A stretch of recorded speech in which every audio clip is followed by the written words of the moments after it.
Well, hello folks, welcome from BC. We're on the last leg of our journey.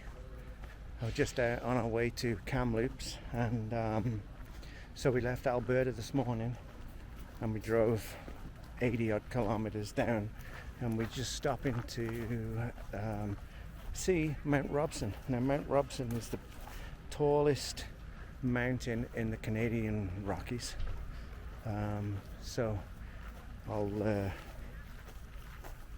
turn the camera around and you can see it in all its glory. So there you have Mount Robson. This is the south side of the mountain. The other side has a huge glacier that towers down to a lake, Berg Lake, and if you notice you'll see that there are mountains all the way around, and we go to the visitor center where everybody takes their photographs from. Now you've got a bunch of trails here that you can do. One is like a 4-hour trail, and it takes about 4 hours to get to Berg Lake. You can camp overnight and then you can come back. Now we were going to do that, but it's too hot. Like, we're getting up to 41 degrees today, and that's kind of crazy. So yeah, we decided we're not going to do that. Hiking in 41 degrees, I don't think so. So that's Mount Robson behind me. If you get a chance, come down. It's on the BC side, and yeah, but it's hot, man. It's so hot.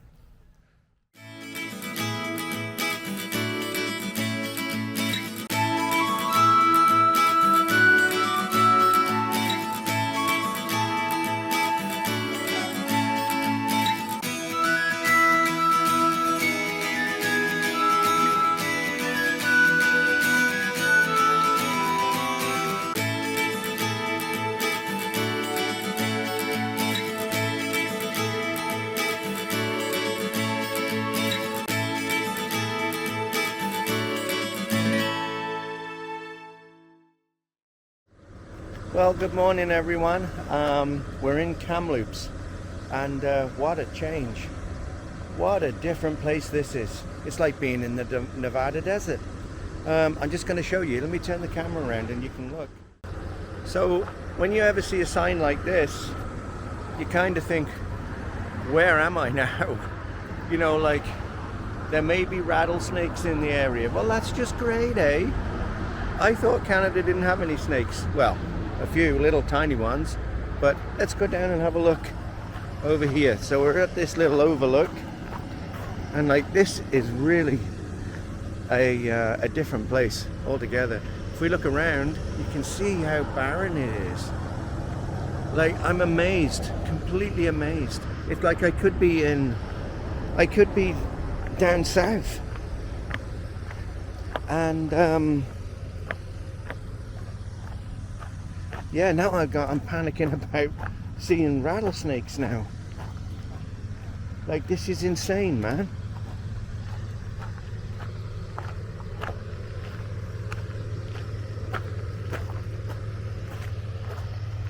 So here we have the lake that I presume feeds Kamloops with all its water. Comes from the mountain. It's such a dry area. It's so, I'm just beyond words. It's crazy here. It's so different to what we've been used to. So I think we're about done with Kamloops. I couldn't live here, man. It's too dry. And now with like the sign with rattlesnakes, there's absolutely no way I'd even come back. Sorry, Kamloops, but like, you got rattlesnakes, and like, no thanks. But hats off to you. This is a harsh environment for you to live in. Like 40-degree heat in the summer, and I bet you get down to like minus 40 in the winter.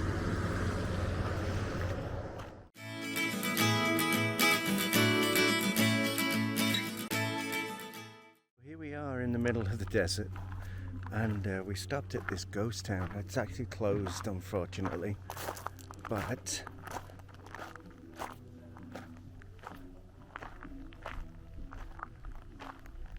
this is pretty cool.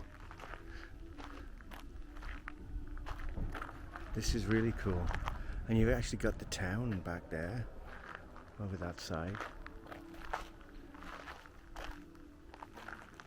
This is really neat. And then we got all the old mining equipment over here.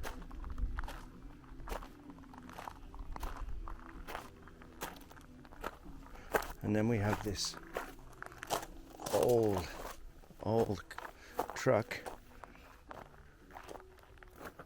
which is pretty cool.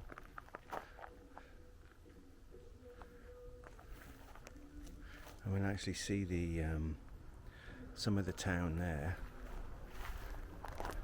So let's just wander down here and we'll have a look. So this little town is just on the road outside of Kamloops. We're about 55 kilometers away, and we can actually see what we got up here.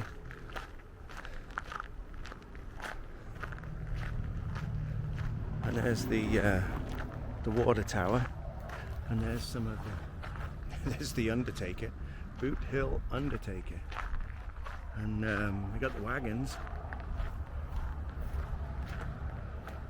over there, and lumber, and this is really neat.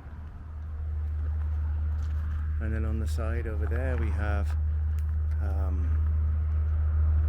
I think they're like small attractions, if you know what I mean. They're and then tumbleweeds.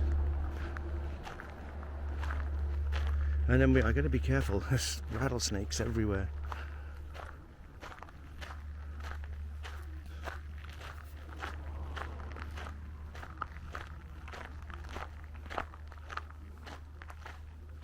This is really cool.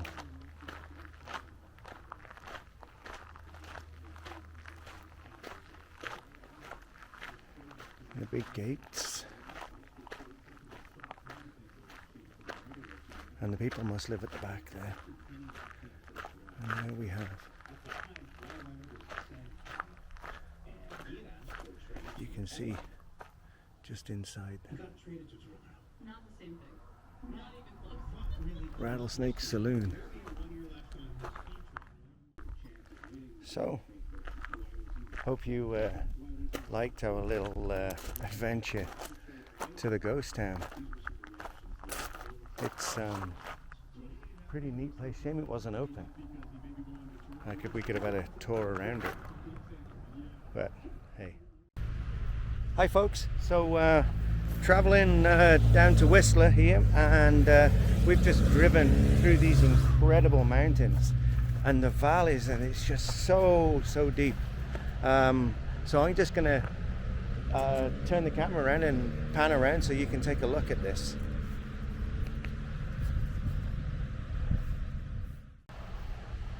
So this is the valley we've been driving through, and way down there you can actually see the river how it's cut through the whole of the valley. And this is just incredible. It's ever so dry again, but it's a lot cooler. It's 27 degrees, but it doesn't feel like 27 degrees. It's nice and cool. And there we have the mountains, and you can probably see up towards the sun that that's not cloud over there, that's smoke from fires. It's moving over this way.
This is a little place called Lillooet, and it's in the BC Valley, and the Fraser River is down there, and there's some stunning engineering. It's just unbelievable, phenomenal. I'll turn the camera around and pan around, and you can take a look. So there you have Lillooet. That's a little community built completely on the side of the Fraser River, and look at those houses, how they're just built on that little bit of flat land there. There's one that just goes right up to the end. We got the railway bridge down there and the mountains all around. And if we pan around here, you'll see, and if you're wondering how you spell Lillooet, well, this is it. There we have Lillooet. Now, I do believe in the Fraser River that there are sturgeon that grow up to about 12 feet long, and you can see how the river's moving down there. There's a little footbridge you can go over. That's kind of neat. And then, like, it's so dry too, so dry. So folks, we're in the middle of the BC mountains. Don't ask me where. A little bit up from that town we went, but I want to show you this. We've been quite surprised at how BC does camping, and because it's so remote, they have these areas that I'm walking around in, which are camping spots, and you can bring your RV, you can bring your tent, you can bring pretty much anything you want. It's $15 cash a night, and they give you a site number, so it's like first come first serve. And let me just turn the camera around and you can have a look. So there's a typical site. That's site 12. You get a fire pit and a barbecue grill, you get a table, and then you can back your RV in here or whatever. And $15 a night they charge you, and it's not manned, and it's on the honor system. I think they do come around in the morning mostly, and they bang on your door like 7:30 and say, hey, where's your money? But there's a little section at the front where you pop your money and you post it through the box, and then you get to camp by the side of the river. You know, like, this is a phenomenal way of doing it. It's a great way of doing camping. You know, it alleviates the provincial and the federal camping spots, and just by the side of the road. It's great. Hello Sharon, what do you think of this nice little camping spot? It's actually kind of cool. If we had an RV, we would stop here. And the mosquitoes are getting me. So this is the sign. It's a recreation site, camping and day use, maximum of 14 consecutive days. Do not build long-term structures. Return your site to its natural condition before leaving. Competitive, commercial or group use requires permission. Pay camping and other service fees to recreation site operator if applicable. So cash only. So that's neat. And then you get, they give you a toilet, right? Now, if you are wondering what the hell the toilet looks like, then I'm going to show you. So this is the toilet. So in Ontario we call this a thunderbox, but this is where your washroom is. So it's this little green structure. If you open the door, 14 days using that. Good luck. But hey, if you need to go, you need to go, eh? So yeah, that's the toilet. So, but you're right by the river, you know, which is a good thing. So, in typical BC style, we actually see a log jam, and you get to see these on the TV, TV shows, Northern Exposure. I know I'm showing my age now. And there you have a log jam. And in the background, we got a snow-capped mountain. So let's go have a look. So it's quite windy, as you can see.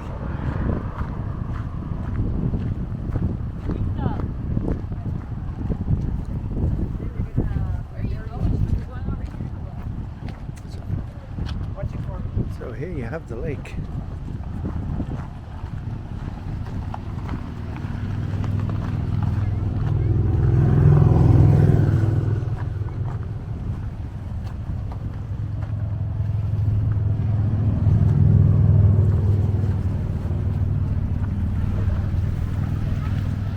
There's the snow-capped mountain in the background.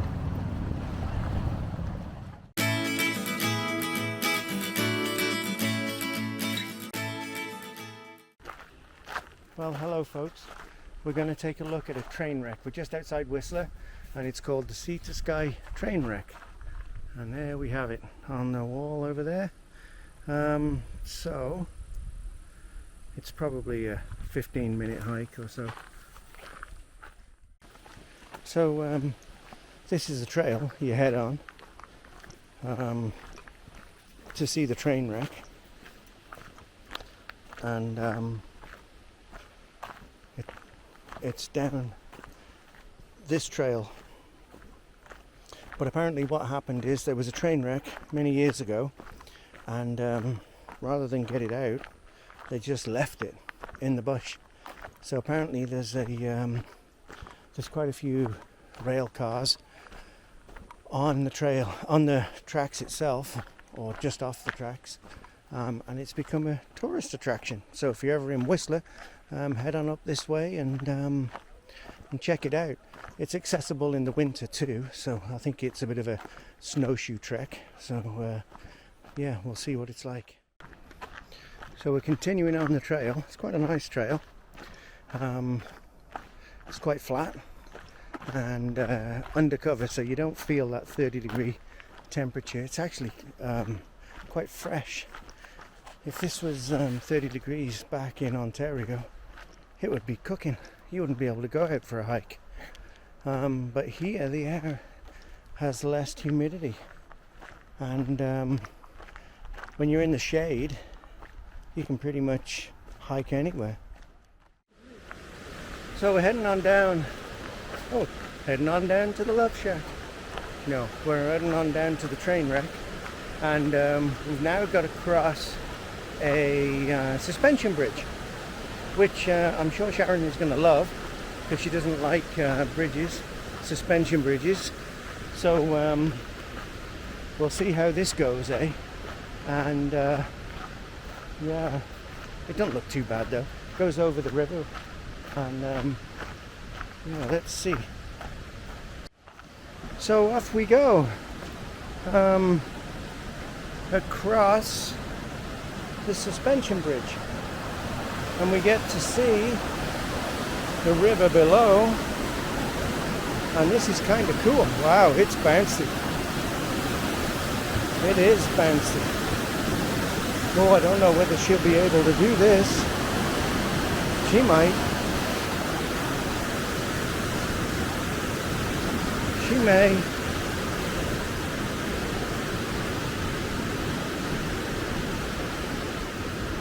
So that's the suspension bridge.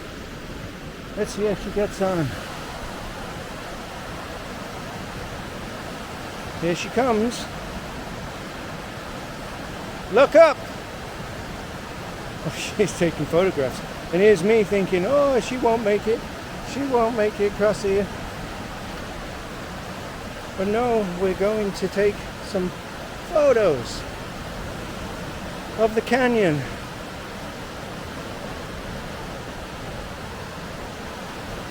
Oh, and again. Can't be that scary.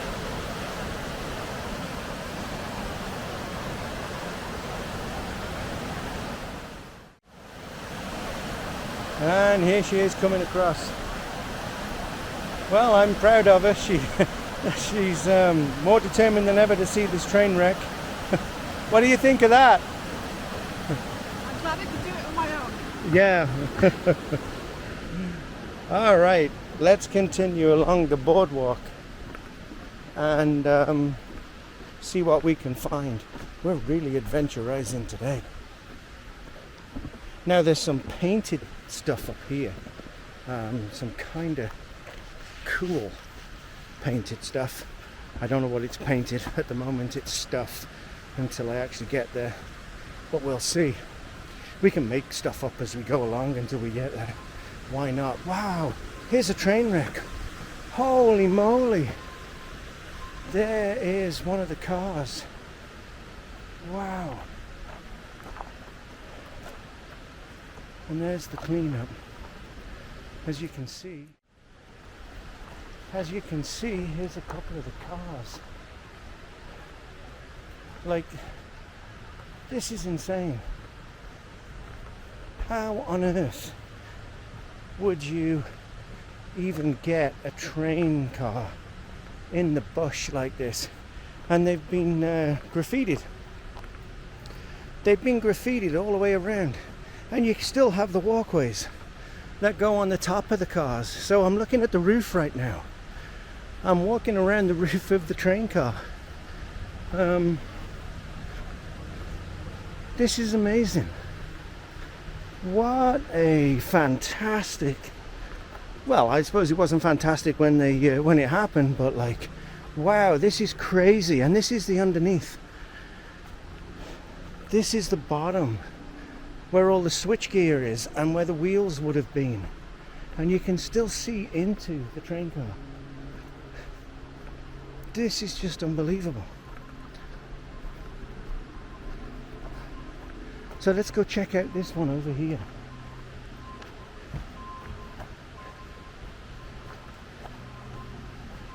So again, we got two cars here. And again, it's on its side. And there's the walkway on the top of the car. The side's ripped open. And this car down here, we can actually get in. So, this is phenomenal.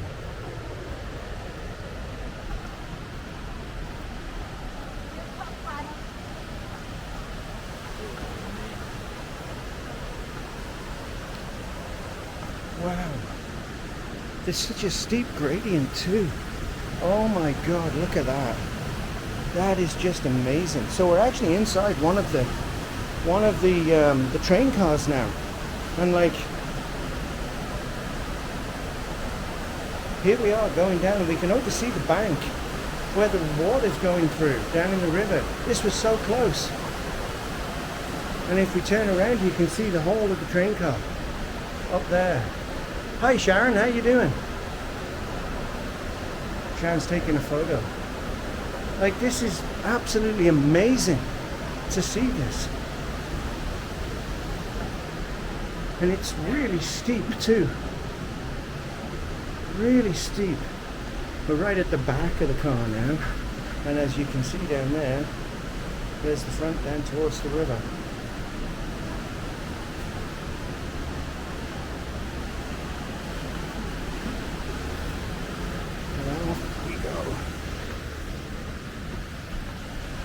So here's the front of the car.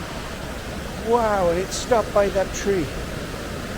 Holy, look at that. There's a coupling down there.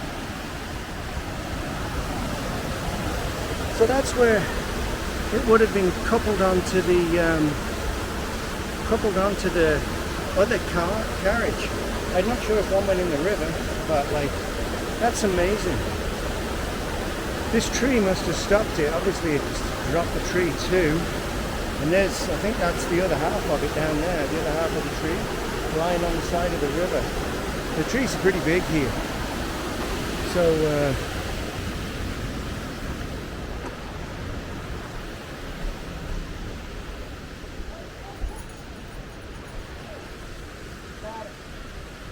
See the back? Come here.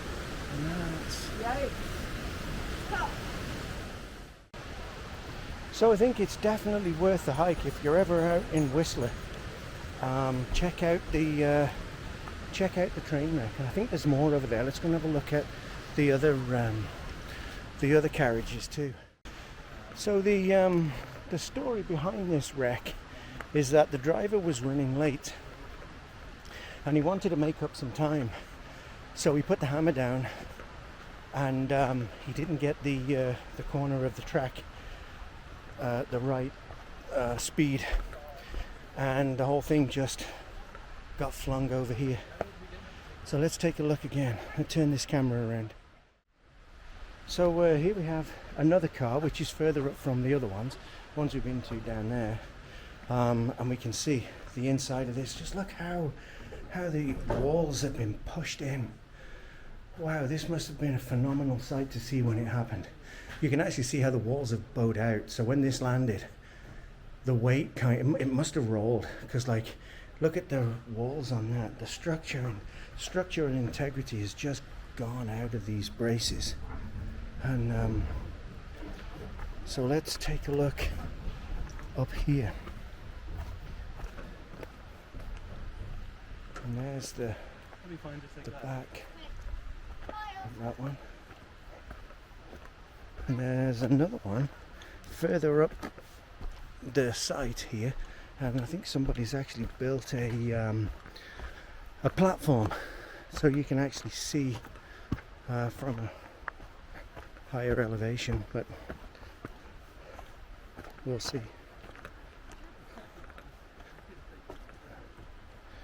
Wow, that's insane. And here it is.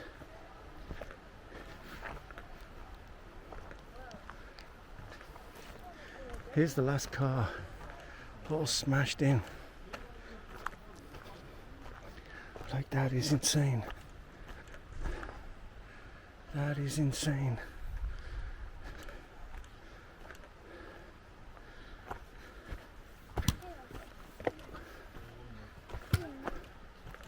So here you go. Now, let's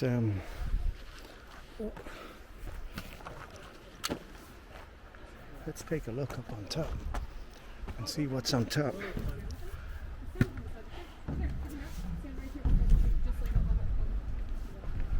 We're climbing on the top of the train now.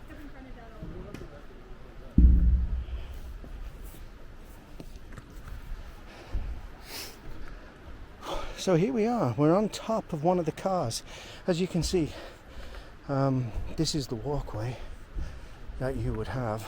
Most of it's gone now, but yeah.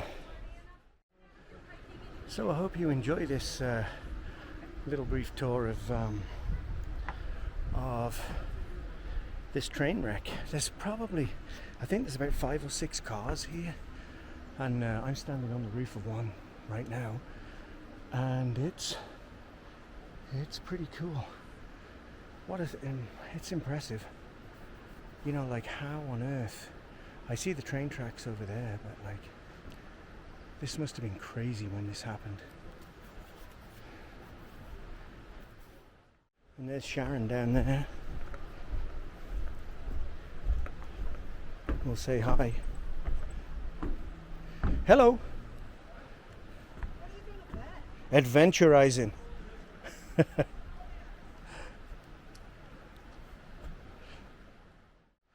So we're just here on the other side of this train car that I was standing on, and look at the graffiti on the side. That is pretty impressive, that eagle. So they've turned it into like a rail car shrine now. So yeah, like, I'm very impressed. So apparently that wasn't the original site where it happened. Those were actually craned there from the site where it actually crashed, because it was probably on the rail track or by the side of it. But we're gonna just have a quick look at this feature up here. I don't know what's up here. I just saw a whole bunch of people coming back down. I thought, oh, okay, let's go check this out. So let's go see what we can find. Adventurizing. Right, now that explains it. I'll turn the camera around and you can have a look. So here's the actual tracks that that the train was on, but apparently he didn't get time to slow down after he speeded up, and he must have come around that corner, or this corner. I presume it'd probably be that corner over there, and this is where the crash happened, right along here. That's crazy. So there you go, a piece of history from Whistler, one of the train crashes. Hope you enjoyed it. Hello Sharon, how are you doing? You did some research on this one. Some good research. And like, I was impressed. I was more impressed of you climbing over the bridge. What was going through your mind when you went across that? Don't drop your phone. Don't drop your phone. I thought, oh my God, like she's going to fall in or freeze on there. I'm going to have to go and carry her off. But no, the main thing was don't drop your phone. Well, I'm impressed. Well done. So we're heading back now. We've been to see the crashed train cars. Right. But we're going to go over the bridge. Jumanji. Sharon's found Jumanji. Oh, yeah, the old route that's grown over the rock. Holding onto the rock. That's cool. So we're heading on down the boardwalk and we're going to cross this bridge, but there's somebody on there, so I'm not sure. We'll have to wait until they get off. But yeah, let's see. So she's heading back now, and she said, I gotta try and see if I can get this pic. Don't lose your phone. It's actually pretty impressive here. You know, like it's nice in this forest because everything, there's lots of shade, and like just having the river down here is amazing, you know. So like what a wonderful little excursion into the bush. There she is. So this thing bounces pretty good, but I'm on the middle now, and like you can see how fast that river's going. It's still blue and full of that rock flour. And on this side we have a log jam. Well, not so much a log jam, but you can see how well that log is trying to survive in that current there. And here we go, we're almost over the bridge.